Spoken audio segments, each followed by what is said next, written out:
I can't rely on anybody else to quote unquote fix me. And I'm going to tell you the exact same thing. No matter where you are in your life, you are the only one that can fix it, because no one's coming to save you. There's not going to be someone that's going to come and say, hey, you need to wake up. Today, we're going to be talking about how to turn your life around and make something great from the life that you're living. And, I want to tell you a story just to kind of put you into the mood. Let's go back about 11 years ago. So about 11 years ago, just at 11 years ago right now, I lived in Fort Lauderdale. This is in 2010. And I went from, at the beginning of 2010, having an amazing business that was crushing it. And as a young kid, I was, 23, 24 years old at the time, 25 years old. And I was on top of the world. I had a bunch of money in my bank account. I was doing really well. And I put all of my money that I had in my bank account back into my business, and it failed miserably. And I mean, it was like a plane crash. It went from everything was amazing. I was on this rocket ship that was doing so amazing.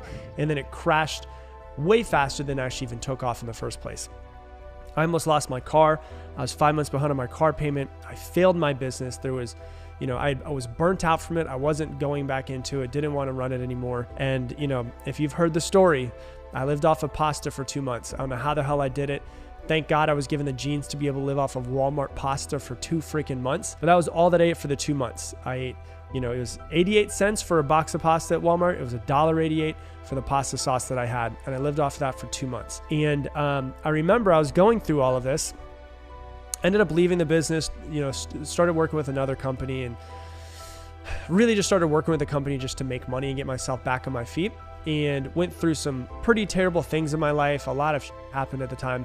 And I remember I was sitting in my bathroom in Tampa, Florida, in a 2-bedroom apartment. I rented a room from a couple that I met on Craigslist, and they had their room up for rent. And I remember sitting there, and I had no money. I lost my successful business. My identity was attached to this successful business, so I thought I was a failure. I'd gone through a terrible breakup and all of these things. I remember sitting in my bathroom. It was like this coming to God moment where I was like, this is terrible. I see at this point why people kill themselves. And I didn't want to kill myself. I wasn't in that moment, but I was like, I see how people feel when they're at this moment. And I feel like there's almost no way out of it. It felt like I had fallen into a hole and then kept digging and digging and digging for the past 8 months. And I remember thinking to myself, this moment came in and I was like, I am the only one that can fix this.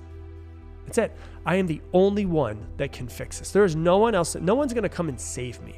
No one's going to come and make me start having success, or make me go to the gym, or make me work on myself, or make me read a book, or make me start meditating, or make me start journaling. I am the only one that can fix this. I can't rely on anybody else to quote unquote fix me. And I'm going to tell you the exact same thing. No matter where you are in your life, whether it's good, whether it's pretty good, whether it's not great, whether it's terrible, you are the only one that can fix it. You can't blame anybody else. You can't say it's anybody else's fault. You can't try to blame outside circumstance anymore. You are the only one that can fix it. And I remember sitting there and I remember thinking to myself, I'm the only one that can fix this. I am going to figure out a way to make my life great. There's no way that I'm going to die having not done something amazing with my life. I'm going to have to pick myself up and start working at it, put myself back together piece by piece by piece by piece. And you fast forward now 11 years, and now I've gotten to the point where I can see that moment was a huge moment in my life. And it was the moment where it was like, I have come to realize it is up to me. I can't blame anybody else. I can't blame my mom. I can't blame the government. I can't blame my ex-business that I was working with. I can't blame the market. I can't blame the government. Can't blame the president. Can't blame anybody else. I have to blame myself. And I fast forward 11 years and it's like, it worked. It actually worked. It literally worked, because people can see, followers that I have online and, 100 million downloads of a podcast and the business that we've built and all of those things. And they can look and be like, well, that must be nice. It must be easy. Good. I wish that I would have had it handed to me. I'll say this, 2 things. Number one, None of it was easy. And number two, none of it actually matters in the first place. Like the amount of people that follow me online, the amount of money in a bank account, the amount of a business that does something, none of those things actually truly matters. What matters is the way that I view myself in the actions that I take each day. And it took more than anything else, full belief in myself and pushing through. And so I want to talk to you, no matter where you are in your life, and use that story to hopefully inspire you to do something amazing with yourself as well. No matter where you are in your life, this is my favorite way to look at life. I like to look at life, I've heard Joe Rogan talk about it, as if life is just a movie. Like it's just this movie, and I imagine that there's just spectators watching the life of Rob Dial. And I want you to imagine that there's spectators watching the life of your name. What does the life of your name look like? The idea that he says, that I've heard Joe Rogan say, is to be the hero of your own story. When you're in that moment where things are hard, when things are not working out, you have to decide that I'm going to be the hero of my own story. No one's going to come in and save me. There's no Superman or Iron Man coming in to save me and Marvel Comics to come in and make my life amazing. In this movie, I'm the only character that people are following. And you have to imagine that your life is a movie right now, because whether it's good and you want to make it even better, that's inspiring. Whether it's pretty good and things are okay, but you want to make it even better, that's inspiring. Whether it's terrible and things are just in shambles, but you know you want to make it better, you have to decide to be the person to do it. You are the hero of this story. And I always think about the movie that's just so inspiring to so many people that really hits home is the movie The Pursuit of Happiness, where you see Will Smith's character and he's inside of the bathroom in the bus station with his son. And it's like you see somebody hit rock bottom, and you see him sleeping on the bathroom of a bus station with his son, and he's got nowhere to go. He's got nothing to do. And he decides at that moment, he's crying, and it's a super emotional part of the movie of, I'm going to do this. There's no one else that's going to help me succeed. I have to be the person that's succeeding. But what's going to make it easier? Knowing that no one's going to come and save you, is imagine that there's a ton of people watching you. Imagine there's people watching everything that you're doing throughout each day. I asked this on a Zoom call I was on yesterday. There's about 100 people that were there, and I said, hey, would you do something different with the past, every week I'm on this Zoom call, and I said, hey, would you have done different stuff if I was following you around every single day last week? And every single person's like, yes, absolutely. If I was following you around and I was trying to help you build your business and I'm watching you in every single action, would you have done some things differently last week? Everyone's like, yes. I'm like, why does it matter if I'm there or not? Why does it matter if I'm watching? Because you know who is watching? The most important person, you. And the actions that you take will either build your confidence that you can do this or strip away your confidence. If you have your alarm go off at 6 a.m. and you hit the snooze button, and you hit the snooze button, and you hit the snooze button, you are losing confidence in yourself. Because when you were fully conscious and awake the night before, you made a decision that you were going to wake up at 6 a.m., but you decided to break a contract with yourself, a little tiny mini contract. When you decide I'm going to work out for, 45 minutes today, and you don't show up, or you go to the gym and you only work out for 20 minutes, you have broken a mini contract with yourself.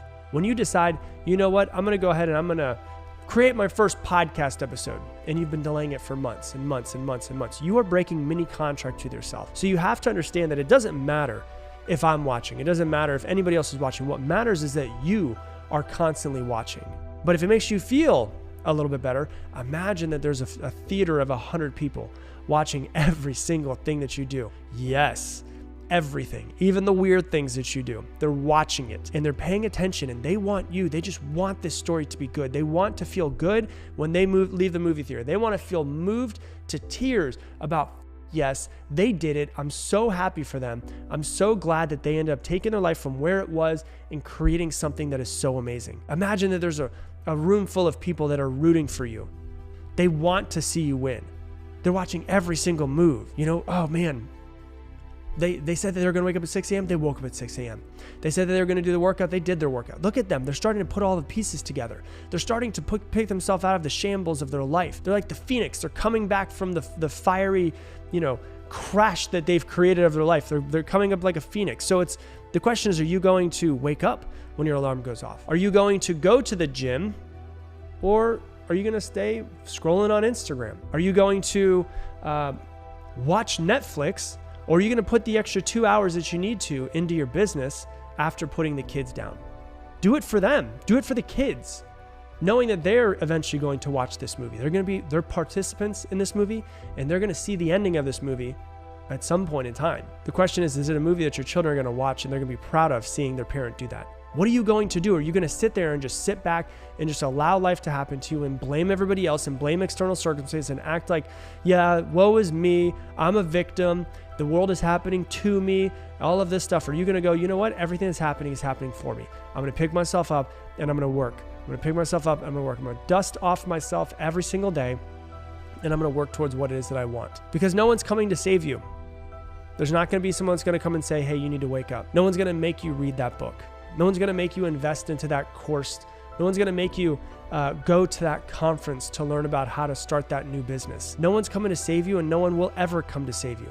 But you have an entire audience of people who are rooting you on, who want to see you do well with your life. They want you to be the hero of your own story. And you're at that breaking point right now where it's like, I either go left or I go right. Going left is going to take me and it's going to be the exact same thing I've been doing my entire life. The same fears, the same limiting beliefs, the same judgments of myself, the same blaming other people, the same making excuses in everything that I do. You could go left or you could go right. And that's taking full ownership for yourself, taking full ownership for your life, deciding that you will no longer blame external circumstances for anything, and you're going to become the CEO of your life. If you've been listening to me long enough, I always talk about the phrase, the CEO of your life. It was a coming to God moment that my very first mentor had with me. And in its simplest terms, I was making excuses. I wasn't showing up on time to calls. I wasn't hitting my goals. I wasn't hitting my projections. And I was making all of these excuses. I was a professional excuse maker, and I was really damn good at it, enough that I believed myself all of the time of excuses why I'm not getting what it is that I want and why my life isn't what I want it to be. And he had a coming to God moment with me and he said, Rob, I got a question for you. If a business fails, whose fault is it? And I said, it's the CEO's fault. He said, if a business succeeds, whose fault is it? And I said, I guess it's the CEO's fault. He said, okay, if you get to the end of your life and you look back at your life and you're like, that was a failure.